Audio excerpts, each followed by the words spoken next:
Wilayah Palestina yang meliputi jalur Gaza dan tepi barat, termasuk Yerusalem Timur, telah diduduki secara ilegal oleh Israel sejak 1967. Pemerintah Israel telah melembagakan penindasan rasial yang sistematis melalui sistem hukum dan politik dua tingkat yang memberikan hak komprehensif bagi pemukim Yahudi Israel. Sementara memaksakan kekuasaan dan kendali militer atas warga Palestina tanpa perlindungan atau hak dasar apapun di bawah hukum internasional. Pemerintah Israel juga telah terlibat dalam praktik reguler tindakan tidak manusiawi, serta pembunuhan di luar hukum, penyiksaan, penolakan hak asasi manusia, penahanan sewenang-wenang dan hukuman kolektif. Berikut ini akan kita ulas, mengapa kota Yerusalem begitu penting bagi Israel dan Palestina. Tapi sebelum lanjut menonton videonya, jangan lupa like, klik subscribe dan aktifkan lonceng notifikasinya agar tidak ketinggalan video menarik lainnya.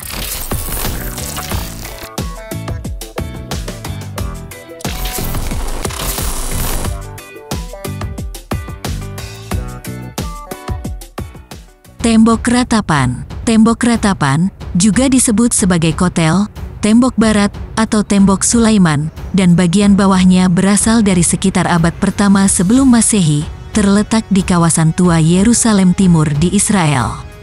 Dibangun dari batu kapur yang tebal dan terkorosi, tingginya sekitar 20 meter dan panjangnya hampir 50 meter, meskipun sebagian besar diliputi oleh struktur lain. Tembok tersebut diyakini oleh orang Yahudi yang taat sebagai tembok barat dari kuil kedua Yerusalem dihancurkan oleh Romawi pada tahun 70 Masehi, satu-satunya bangunan kuil Herodes yang masih bertahan yang dibangun pada masa pemerintahan Herodes Agripa abad pertama sebelum Masehi. Lokasi asli kuil tersebut diperdebatkan, membuat beberapa orang Arab membantah klaim bahwa tembok itu milik kuil, dengan alasan bahwa itu adalah bagian dari struktur Masjid Al-Aqsa di Temple Mount. Deskripsi bangunan tersebut sebagai tembok ratapan berasal dari identifikasi bahasa Arabnya sebagai El-Mabka, atau tempat menangis, yang sering diulangi oleh para pelancong Eropa dan khususnya Prancis. Pengabdian Yahudi percaya bahwa kehadiran ilahi tidak pernah meninggalkan tembok barat. Israel menganeksasi Yerusalem Timur segera setelah Perang 6 Hari 1967 dan mengklaim kepemilikan situs keagamaan kota itu, situs tersuci ketiga umat Islam setelah masjid di Mekah dan Madinah di Arab Saudi.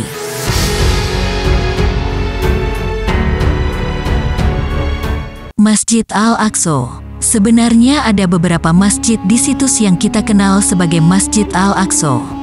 Kita cenderung menganggap Masjid Al-Aqsa sebagai bangunan di sudut paling selatan masjid. Sebenarnya, itu adalah Masjid Kibali, disebut demikian karena paling dekat dengan kiblat. Seluruh kompleks ini dikenal sebagai Masjid Al-Aqsa yang diberkati. Itu juga disebut sebagai Al-Haram Esh-Sharif.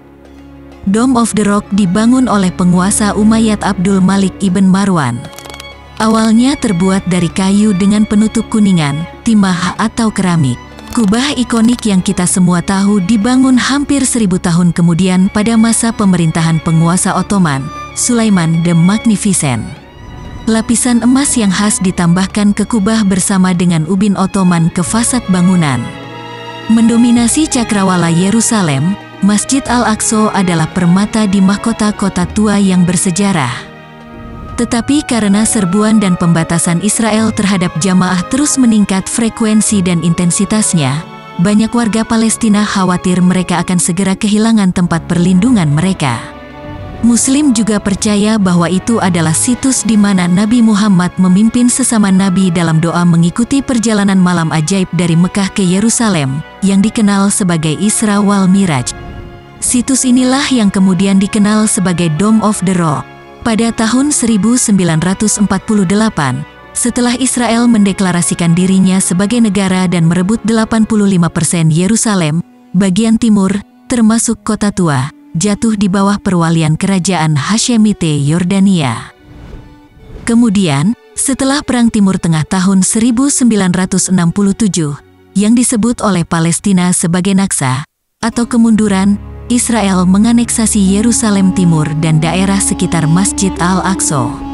Yordania dan Israel mencapai kesepakatan bahwa Aman akan terus mempertahankan bagian dalam situs tersebut, sementara Israel akan mengontrol bagian luarnya. Sejak itu, pemukim Israel terus berkembang dalam serangan mereka ke masjid, seringkali diapit oleh pasukan Israel yang bersenjata lengkap.